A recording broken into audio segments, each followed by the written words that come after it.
गुरुर ब्रह्मा गुरुर विष्णु गुरुर्देवो महेश्वर गुरुर साक्षात परब्रह्मा तस्मै श्री गुरवे नमः।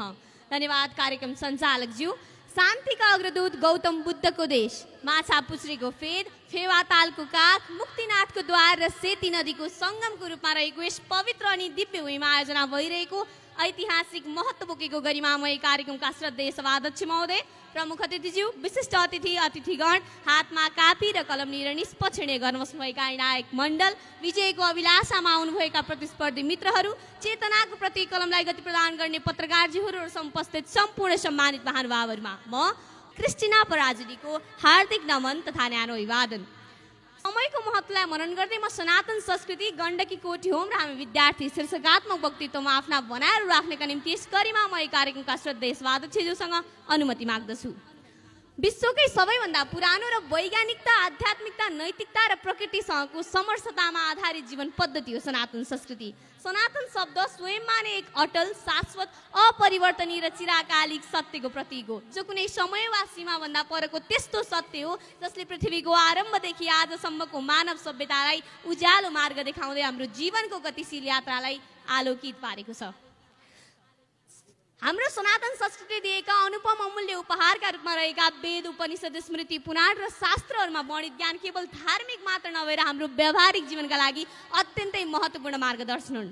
आज मलाई अत्यन्तै गर्व महसुस हुन्छ जब म सुन्छु विश्वका अत्यन्तै विकसित राष्ट्रहरू अमेरिका र बेलायतमा सनातन संस्कृतिले दिएका वेदहरूको बारेमा अध्ययन गरिन्छ।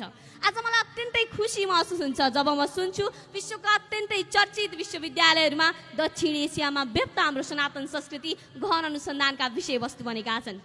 संस्कृतमा एउटा भनाइ छ, वसुधैव कुटुम्बकम, अर्थात् समग्र विश्व एक परिवार हो। अब यही कुराबाट नै साबित हुन्छ कि हाम्रो सनातन संस्कृतिले दिएको शिक्षा र संस्कार कति उच्च अनि आदर्श छ र यिनै आदर्शहरूलाई जीवित राख्नका निम्ति हाम्रो देश नेपालमा विभिन्न धार्मिक तथा आध्यात्मिक केन्द्रहरूको स्थापना भएको छ। तिनै मध्ये एक पवित्र अनि पुण्य स्थल हो गण्डकी कोठी होम।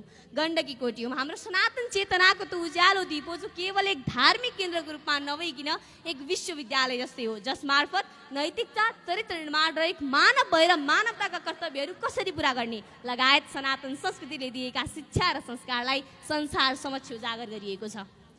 के तपाईलाई थाहा छ कोठी होम गर्दा प्रयोग गरिने घिउ, चन्दन, तुलसी र अन्य हवन समिधा जब अग्निमा समर्पित गरिन्छ तब त्यसबाट उत्पन्न भएको धुवाले वायुमण्डलमा हुने कीटाणुहरू मर्दछन्, रोगजन्य कीटाणुहरू मारिन्छ र वायु शुद्ध हुन्छ।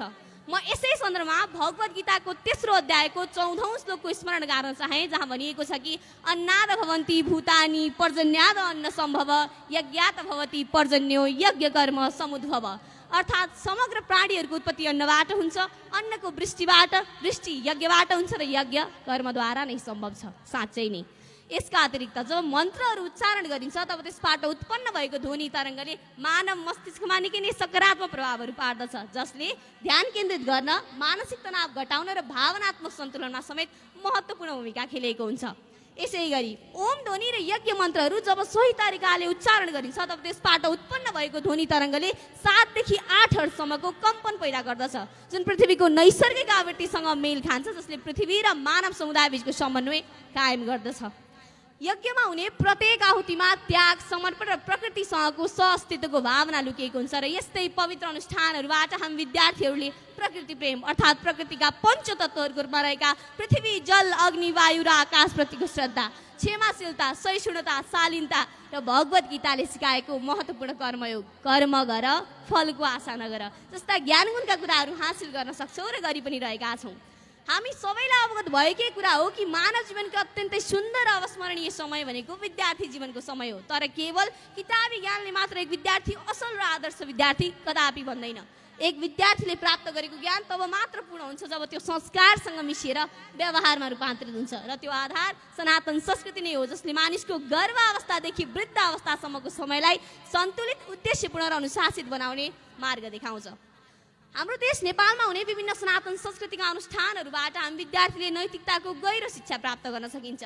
यसै गरी हामी विद्यार्थीहरूले सत्यमेव जयते, अहिंसा, परमो धर्म र त्यागे नैके अमृत मानसु जस्ता मन्त्रहरूबाट हाम्रो जीवनको मर्मलाई गहिराईमा बुझ्न सक्छौँ। त्यसैले एकपटक यस्ता पवित्र स्थलहरूमा सहभागी भइसकेपछि हामी विद्यार्थीको मन केवल किताबी ज्ञानले मात्र नभएर त्याग, विश्वास, श्रद्धा र समर्पणले भरिन्छ र यिनै भावनाहरूका कारण हामीले हाम्रो जीवनमा आइपर्ने हरेक कठिनाई र चुनौतीहरूको सहज तरिकाले सामना गर्दै हाम्रो जीवनमा शिक्षा, सफलता र संस्कारको सही समन्वय गर्न सक्छौँ। साँच्चै नै भन्ने हो भने हाम्रो सनातन संस्कृतिले दिएका हरेक शिक्षा र संस्कार हामी विद्यार्थी जीवनको लागि प्रकाशपुञ्ज नै हो। सनातन संस्कृति केवल एक पुरातन परम्परा होइन, यो त एक जीवित शाश्वत ज्ञान हो, यो त एक जीवित शाश्वत विज्ञान हो जो आजको 21औं शताब्दीको वैज्ञानिक युगमा पनि उति नै सान्दर्भिक छ। आज मानिस शान्ति खोज्दै समुद्रको पिठ, धरतीको सतह र अन्तरिक्षसम्म पुगेको छ, तर जसरी कस्तुरीले आफ्नो वीणाको सुगन्ध थाहा पाउन सकेको छैन, त्यसरी नै त्यो मानिसले आफूभित्र शान्तिको मूल फुटाउन सकेको छैन। तर मलाई त्यो मानिस कदापि भन्नु छैन। त्यसैले आज यस पवित्र अनि दिव्य भूमिमा उभिएर एउटा वाचा गर्न चाहन्छु, एउटा प्रतिज्ञा र अठोट जसमा मलाई हजुरहरूको धेरै नै साथ चाहिन्छ। के तपाईँहरू सहयोग गर्न तयार हुनुहुन्छ त? त्यसो भए आउनुहोस्, हाते मालो गर्दै अघि बढौँ र हाम्रो पहिचान र धरोहरको रूपमा रहेको हाम्रो सनातन संस्कृतिको प्रवर्धन र संरक्षणका निम्ति प्रभावशाली पाइलाहरू चाल्न आजै नै दृढ सङ्कल्प गरौँ। अन्त्यमा विश्वभरि फिजारिरहेका युवाहरूमा सनातन संस्कृतिले दिएको शिक्षा र संस्कारलाई जोड्ने लक्ष्यका साथ आयोजना गरिएको यस कार्यक्रम पनि सनातन संस्कृति प्रवर्धनको एक अपरिहार्य अभियान हो, जसका निम्ति म समग्र आयोजक परिवारलाई हृदयदेखि नै आभार तथा कृतज्ञता व्यक्त गर्दै व्याप्त कुलत, दुर्व्यसनी र असहिष्णुता जस्ता नकारात्मक पक्षहरूलाई पृथ्वी र मानव सभ्यताको काखबाट सधैँका लागि विदा गर्न यस्तै पवित्र कार्यहरू रामबाण हुन् भन्ने भनाइका साथ यहाँबाट बिदा हुन चाहन्छु। हस्, धन्यवाद, नमस्कार।